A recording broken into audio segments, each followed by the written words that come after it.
Descubriendo la historia. Grandes guerras. Pearl Harbor. En el otoño de 1941, el mundo estaba en guerra. En Europa, la Alemania de Adolfo Hitler sostenía una guerra de doble frente y estaba ganando. Ya había invadido y tomado Polonia, Yugoslavia, Grecia, Bélgica, los Países Bajos y Francia. Parecía inevitable que Gran Bretaña, que se había separado y aislado de su aliada Rusia, cayera. El ejército alemán había logrado grandes victorias en la Unión Soviética también. La poderosa fuerza alemana había lanzado la Operación Barbarossa, que fue la invasión a la Unión Soviética en junio de 1941. Rápidamente lograron impresionantes victorias y tuvieron que rendirse cientos de miles. El ejército alemán había penetrado la Unión Soviética y estaba a las puertas de Moscú. Hitler predijo que solo tenía que patear la puerta para que la estructura podrida se viniera abajo y la conquista se hiciera realidad. El país invadido ya no tenía salida. En Asia, Japón había luchado contra China desde 1931. En esta prolongada guerra no les iba bien a los chinos. La mayoría de las ciudades y grandes regiones de tierra firme estaban bajo el control del ejército japonés. La mayoría de las colonias europeas habían desaparecido o ya no podían defender sus posesiones. Japón parecía estar a punto de controlar toda Asia. En el otoño de 1941, Estados Unidos era la única potencia que estaba en paz, pero esa postura no duraría mucho. Preocupado por la situación militar en Europa, el presidente Franklin Delano Roosevelt y otros líderes pensaban que la guerra contra Alemania era inevitable. Las relaciones entre Estados Unidos y Japón también se deterioraban.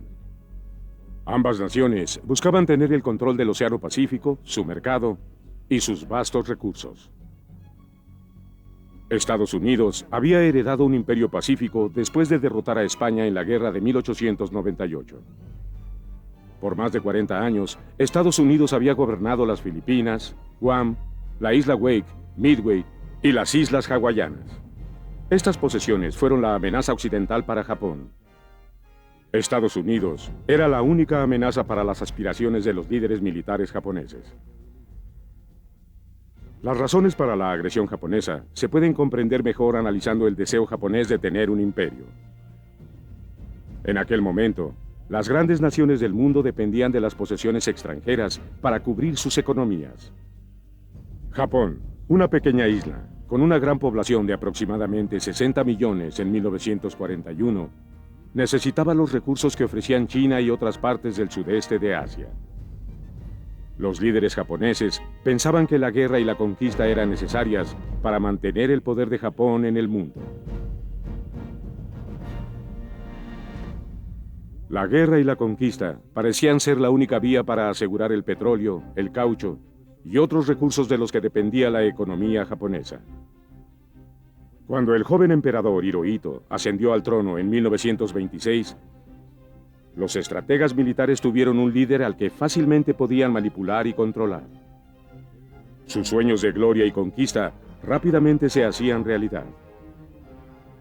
Irónicamente, tratando de frenar a la milicia japonesa, el presidente Roosevelt, que no deseaba la guerra, la precipitó imponiendo un embargo con el que Estados Unidos no podía vender más petróleo a Japón en julio de 1941. Los líderes japoneses eligieron al almirante Isoroku Yamamoto para ser el principal estratega en la guerra contra Estados Unidos.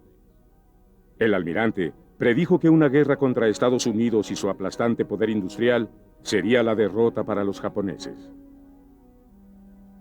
Antes de la guerra escribió: "Si la guerra empieza, podré conquistar durante 6 meses o 1 año, pero no confío en el segundo o tercer año". A pesar de los temores de Yamamoto, sus superiores dudaban que Estados Unidos quisiera iniciar una guerra en Asia. Los militantes pensaban que Estados Unidos negociaría la paz después de algunas victorias japonesas. No esperaban que Estados Unidos se entablara en una prolongada guerra que costaría la vida de muchos ciudadanos. Yamamoto recibió la orden de trazar los planes para atacar a los Estados Unidos. Él sabía que si Japón quería derrotar a Estados Unidos, Era necesario dar un golpe inicial devastador del que no se pudieran recuperar fácilmente. Yamamoto sabía que Pearl Harbor le ofrecía a Japón la oportunidad perfecta para dar un golpe así. Es más, Yamamoto creía que sería necesario un ataque por sorpresa para conseguir la victoria. Empezó a preparar la primera flota aérea que más tarde atacaría Pearl Harbor. La primera flota aérea estaba compuesta de 6 inmensos portaaviones. Muchos de esos aviones lucharon en la guerra contra China y casi todos los pilotos eran veteranos de la guerra de los 10 años. Esta unidad de batalla transportaba 423 aviones. Estaba comandada por el vicealmirante Chuicho Nagumo, que fue elegido por Yamamoto para que dirigiera a las fuerzas de ataque. Las fuerzas salieron del Japón el 26 de noviembre de 1941 y navegaron hacia el norte para desviar la atención de su verdadero objetivo. Luego virarían hacia el sur hasta parar a 450 kilómetros de la costa de la isla hawaiana de Oahu.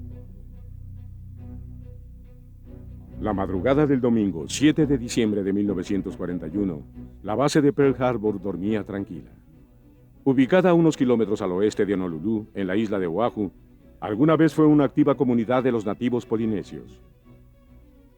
Aquel puerto natural, con sus aguas tibias llenas de peces, era un paraíso tropical. Y era la base naval ideal para los Estados Unidos. Pearl Harbor empezó a funcionar desde 1884. Primero sirvió como estación de paso para la Marina, pero pronto se convirtió en la base principal en el Pacífico. Protegía la costa occidental y era el punto de partida de todas las actividades militares en esa región. Pearl Harbor era también el centro de la creación del Imperio Aéreo del Pacífico de Estados Unidos. En el otoño de 1941, era un lugar con gran actividad. El 7 de diciembre de 1941, 70 acorazados estaban anclados en Pearl Harbor. Esos buques eran una amenaza para los japoneses. Estados Unidos se iría a la guerra si fuera necesario. El orgullo de la Marina estaba en Pearl Harbor. Incluía 8 acorazados, 2 cruceros pesados, 6 cruceros ligeros, 29 destructores y 5 submarinos. Además, había más de 24 barcos auxiliares como petroleros, remolcadores, reparadores y un buque hospital. Además de la base principal de Pearl Harbor, Estados Unidos tenía otras instalaciones en Oahu. La Marina tenía 2 bases aéreas, una en Pearl y otra en la bahía de Kaneohe. La Marina también operaba un campo aéreo en Ford Island en medio de Pearl Harbor. También tenía un campo aéreo en Niwa. El ejército tenía 2 grandes bases aéreas en Wheeler, el centro de la isla, y Hickam junto a Pearl. También operaba Schofield Barracks. Y no solo eso, había 2 campos pequeños en Bellows y Hollywood. En total, la Marina y el ejército combinados tenían 300 aviones en la isla. Cuando regresaba de una cena baile con su esposa, la noche del 6 de diciembre, el general Walter C. Short se detuvo a ver las miles de luces de los barcos en el puerto y comentó: "Este sería el blanco perfecto". El comandante de la Marina era el almirante Jos Van Kimmel. El almirante Kimmel estaba consciente del peligro que eran los japoneses. Estados Unidos ya había descubierto el código diplomático japonés y se enteraban de todos los envíos del gobierno imperial. Aunque estos informes nunca llegaron al almirante Kimmel ni al general Short, el gobierno sabía que los japoneses querían la guerra. Pero de dónde vendría el ataque era un gran misterio. El almirante Kimmel sabía que Pearl Harbor, las Filipinas, Guam o la isla Wake podrían ser atacadas. Es más, tal vez los japoneses no atacaran Estados Unidos, sino más bien los yacimientos de petróleo de las Indias del Este, lo que ahora es Indonesia. Los japoneses tuvieron la oportunidad de cancelar su misión si se llegaba a una solución diplomática. La misión era tan secreta que hasta que el almirante Nagumo estuvo en el mar, recibió la orden de ascender el monte Ítaca, que era el código clave para proseguir hacia Pearl Harbor. De hecho, Nagumo recibió también la orden en código de viento y lluvia del este, que quería decir que atacara y soltara las bombas sobre Pearl Harbor. Aproximadamente a las 6 de la mañana del 7 de diciembre, Nagumo lanzó sus aviones al aire y se prepararon para el ataque. Dividió sus fuerzas en 2 etapas. Mitsubo Fujita, un comandante veterano, que en el ataque inicial iba a la cabeza de los 183 bombarderos, comandaría la primera etapa. Fujita y sus hombres despegaron de los portaaviones a las 6:15. A las 7:02 am, una estación del norte de Oahu detectó los aviones del grupo de Fujita. 2 oficiales de servicio notificaron al comandante que un enorme grupo de aviones se aproximaban a Pearl Harbor. El comandante les dijo que los ignoraran. Él pensó que era un escuadrón de aviones caza B-17 procedentes de California que esperaban esa mañana. A las 7:53 am, el comandante Fujita estaba en la costa norte de Oahu. Le sorprendió no haber sido detectado y dio la orden de atacar. La palabra clave para atacar era Tora, que significa tigre en japonés. Como lo planearon, las fuerzas se dividieron en 2 grupos. Los aviones caza y bombarderos atacarían los campos aéreos, y los torpederos y los de bajo nivel se concentrarían en los acorazados de la flota del Pacífico. En Pearl Harbor, solo unos cuantos hombres estaban despiertos cuando Fujita dijo por su radio: Tora, Tora, Tora. La mayoría estaban en tierra o dormidos en sus barcos. En el buque de guerra Nevada, la banda de marina había empezado a tocar el himno nacional y a izar la bandera como hacían cada domingo antes de las 8 de la mañana. Durante los primeros minutos del ataque, nadie se explicaba lo que estaba pasando. Los oficiales de servicio estaban estupefactos mirando pasar escuadrones de aviones japoneses sobre sus cabezas. El almirante Furlong, a bordo del barco minero Galala, fue el primero en darse cuenta de que Pearl Harbor estaba bajo ataque. Ordenó que todos los barcos se hicieran a mar abierto, pero que los barcos hayan escuchado o no la orden ya era irrelevante. El ataque japonés estaba sobre ellos. Cuando el grupo de Fujita rugía sobre Pearl Harbor, sus aviones atacaron los cruceros Detroit y Raleigh. También sorprendieron al Utah, un viejo barco de guerra desarmado que alguna vez fue muy poderoso. De inmediato, después de 2 impactos, el Utah se empezó a hundir. El Raleigh también recibió el impacto de los torpedos. Uno de estos aviones torpederos detuvo el fuego, cruzó Ford Island y atacó el barco minero Galala y al crucero ligero Helena. El torpedo que no le dio al Ogalala alcanzó al Helena, que ahí mismo explotó y también se hundió. El Ogalala, que se salvó del torpedo, estaba cerca y quedó severamente dañado por las explosiones del Helena. También empezó a hundirse. Más y más aviones japoneses aparecieron y se concentraron en su blanco principal, que era la línea de acorazados. Aquí fue donde 7 de los 8 buques más grandes de la flota del Pacífico fueron liquidados. Los primeros aviones atacaron al Oklahoma y hasta después de 4 impactos, los tripulantes se percataron de lo que sucedía. Los torpedos abrieron grandes hoyos en el casco del gigantesco buque y empezó a hundirse tan rápidamente que el tercer y cuarto torpedo solo alcanzaron las armas en la cubierta del barco. El West Virginia le siguió. 6 torpedos lo alcanzaron por el costado de babor. Un 7º torpedo le dio al timón y destrozó el resto del barco. También se hundió. El bombardero California resistió 2 impactos que le hicieron una herida de muerte al venerable barco. El Nevada también resistió el impacto de un torpedo. A pesar del hecho de que 4 acorazados habían resistido el tremendo daño, lo peor estaba por venir. Los aviones japoneses cargados con bombas para armamento atacaron de lleno causando horrible destrucción a los buques. Las bombas hicieron impacto en el Arizona, pero una de ellas cayó dentro del cuarto de armas y se incendiaron las reservas de pertrechos. La fuerza de la explosión fue tal que sacó al gigantesco barco del agua. La mayoría de los tripulantes estaban dormidos en los pisos inferiores. La pérdida de vidas fue increíble. Más de 100,000 hombres perdieron la vida. Los sobrevivientes del Arizona fueron lanzados al agua y nadaron hasta llegar a la orilla.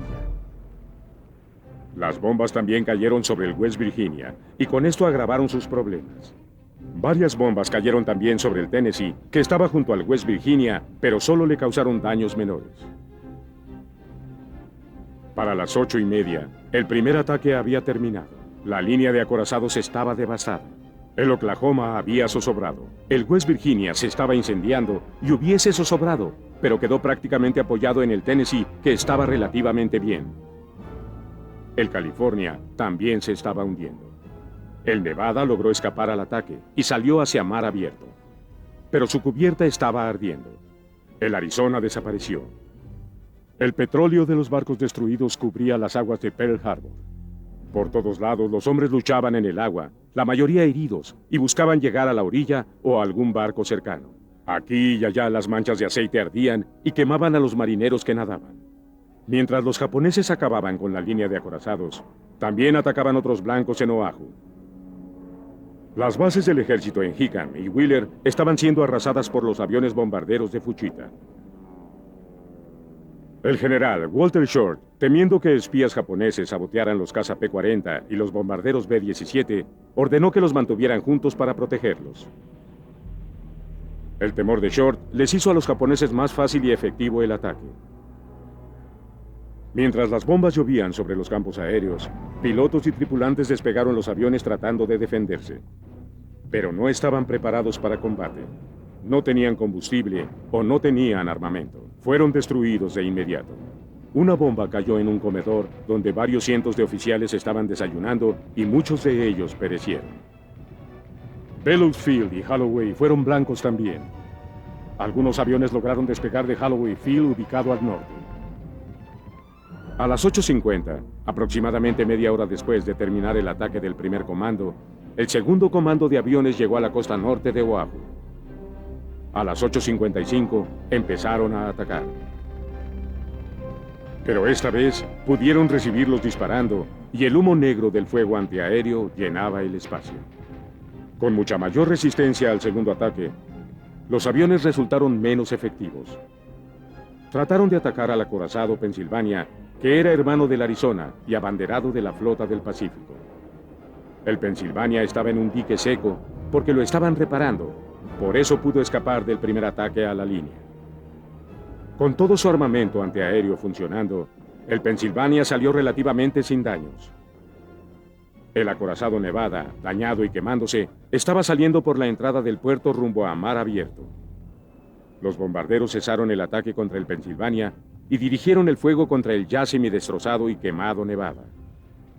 Sabían que si hundían el acorazado en la entrada, podían bloquear el puerto dejándolo inútil por muchos meses.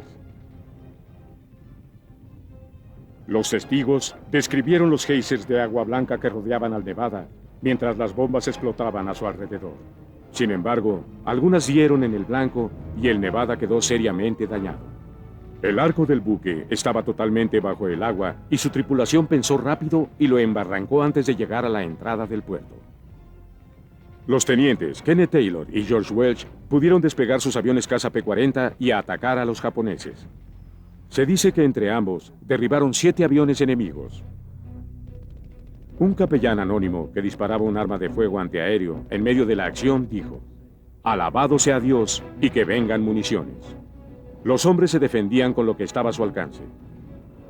Hubo numerosos casos de soldados disparando en vano pistolas y rifles contra los aviones japoneses. En medio de la segunda etapa, los tan esperados B-17 de California llegaron. Como no estaban preparados para lo que encontraron, los atacaron tanto los estadounidenses como los japoneses. A pesar de esto, se las arreglaron para aterrizar enteros, perdiendo solo uno de los aviones. Con la misma velocidad que todo empezó, terminó. Había pasado solo 1 hora y 45 minutos del ataque inicial. Cuando el último avión japonés se alejó, la realidad de Pearl Harbor se hizo evidente. Lo que empezó como un hermoso domingo en la mañana, se convirtió en un infierno. Después de que los aviones de la segunda etapa volvieron a casa, hubo peticiones de lanzar otro ataque. Todavía quedaba mucho por destruir en Pearl Harbor. Los submarinos y los talleres de máquinas no se habían tocado. Los inmensos tanques de petróleo con sus cuantiosas reservas estaban intactos. Los japoneses habían perdido solo 55 hombres y 39 aviones. Pero el almirante Nagumo, que ignoraba en dónde estaban los cargueros Enterprise y Lexington, decidió tomar la primera flota y salir. Los japoneses habían logrado una gran victoria. Yamamoto le había dado la flota a Nagumo en el entendimiento de que estaría protegida. Japón no toleró ninguna de las pérdidas bajo su mando. Nagumo decidió entonces virar y volver a Japón. Por donde quiera había fuego y columnas de humo. Había muchos muertos y los enormes buques de la flota del Pacífico yacían destrozados. Muchos quedaron hundidos o severamente dañados. Cientos de aviones fueron destruidos. Las instalaciones militares en Oahu se estaban quemando. 2.343 elementos del ejército, la marina y el cuerpo de marines habían muerto. Hubo más de 1.200 heridos y 960 desaparecidos. De los 394 aviones que operaban en la isla, 188 fueron destruidos y 150 severamente dañados. La Marina contaba con las mayores pérdidas. 1.103 hombres perdieron la vida solo en el Arizona. Los incendios duraron días y los intentos de rescate fueron heroicos. 32 hombres fueron rescatados del Oklahoma que zozobró. Los trabajadores abrieron huecos en el casco para localizar a los que estaban atrapados abajo. Los buzos buscaban a los que hubiesen quedado agazapados en alguna bolsa de aire. Muchos ciudadanos se enteraron del ataque a Pearl Harbor antes de las 2 p.m. tiempo del este.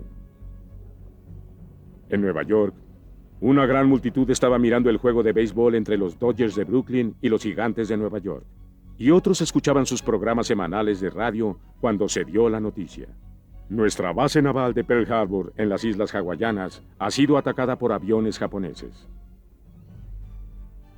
A las 2:30 p.m., el secretario de prensa de la Casa Blanca, Stephen Early, confirmó el reporte y les dijo a los ciudadanos que el presidente Roosevelt hablaría en el Congreso al día siguiente. La mañana del 8 de diciembre de 1941, el presidente Roosevelt compareció frente a las dos cámaras del Congreso y dio un discurso. Ayer, 7 de diciembre de 1941, una fecha que permanecerá en la infamia. Los Estados Unidos de América fueron repentina y deliberadamente atacados por las fuerzas aéreas y navales del Imperio japonés. Después Roosevelt informó al pueblo del ataque. Dijo que el país había sufrido muchas muertes y que el ejército había sido severamente dañado con el ataque. Luego le pidió al Congreso declarar la guerra y proclamar que Estados Unidos ganaría esa guerra con determinación y la ayuda de Dios. Después de resumir el ataque a Pearl Harbor, el almirante japonés Yamamoto dijo escuetamente: «Temo que lo que hemos hecho ha sido despertar al gigante dormido». Yamamoto temía que el ataque sorpresivo enfureciera a su enemigo y estimulara su resolución a pelear. Sintió que su poder industrial era demasiado grande para luchar contra él. La ausencia de los cargueros en Pearl Harbor significaba que Yamamoto había logrado solo la mitad de la victoria. Que no hayan vuelto a atacar dejó los talleres de máquinas, los submarinos y los tanques recién construidos intactos. Todo esto contribuyó a la recuperación del país y del ejército. Los japoneses volvieron a atacar el Pacífico después de Pearl Harbor. Las predicciones de Yamamoto de seguir conquistando durante los primeros 6 meses fue correcta. Las Filipinas, Guam y Wake Island fueron invadidas por los japoneses. Invadieron la colonia holandesa de Indonesia y se apoderaron de sus vastos recursos. Invadieron luego todo el sur de Asia. Penetraron a través de la jungla de Burma y amenazaron a India. Singapur sucumbió ante los japoneses en 1942. Atacaron también a Nueva Guinea y amenazaron a Australia. Sin embargo, fueron detenidos en la batalla de Midway en junio de 1942, solo 7 meses después de Pearl Harbor. Los Estados Unidos hundieron 4 de los 6 cargueros que estaban en Pearl Harbor. Midway fue una batalla clave y puso a la Marina Imperial de Japón a la defensiva. Aunque aún quedaban 3 años de batalla, Pearl Harbor fue la peor derrota de los Estados Unidos en la historia, pero no fue tan malo como parecía. Los 19 barcos y los cientos de aviones perdidos se repararon o se reemplazaron. De los 8 grandes acorazados de Pearl Harbor, solo el Arizona y el Oklahoma se perdieron. El Nevada se pudo reparar y fue a bombardear las costas de Normandía para apoyar el día de la invasión. El California, que también se hundió en Pearl Harbor, se recuperó y estuvo con el general Douglas MacArthur y la flota en la recuperación de las Filipinas en enero de 1945. El legado de Pearl Harbor fue haber forzado a Estados Unidos a entrar a la guerra. El sentimiento de no querer participar en la guerra pronto se olvidó cuando se oyó el grito de venganza para Pearl Harbor en todas las áreas de la sociedad. Winston Churchill, primer ministro de Gran Bretaña, se sintió fascinado y liberado cuando supo la noticia. Sabía que Estados Unidos pronto se uniría a la guerra y podría ayudar a su debilitada nación. El líder soviético, Joseph Stalin, también se alegró de que Estados Unidos entrara a la guerra. Eso significaba más equipo militar y apoyo para combatir a la Alemania nazi. Pearl Harbor fue una victoria táctica para los aliados y un desastre inmitigable para las fuerzas del eje entre Alemania, Italia y Japón. Alemania fue completamente destruida, y en abril de 1945, Adolfo Hitler se suicidó cuando las tropas soviéticas entraron en Berlín. La guerra contra la Alemania nazi había terminado. Japón vio a su imperio desvanecerse cuando las fuerzas de Estados Unidos cercaron la isla. Con la destrucción de su ejército y su marina, el imperio japonés quedó en espera de la inevitable invasión. Estados Unidos, más que sostener un enfrentamiento que le causaría más muertes a su ejército, optó por recurrir a la recién creada bomba atómica. El 6 de agosto de 1945, Estados Unidos lanzó la primera bomba sobre la ciudad de Hiroshima. Tuvo efectos devastadores. El 9 de agosto, una segunda bomba fue lanzada en la ciudad de Nagasaki. Esto convenció a los líderes imperiales de rendirse. La Segunda Guerra Mundial había terminado. Pearl Harbor jamás volvió a ser bloqueada o atacada durante la guerra. Siguió siendo una base efectiva para la flota y fue clave para la victoria de Estados Unidos en el Pacífico. Doblaje hecho en México por AF de Tobin House.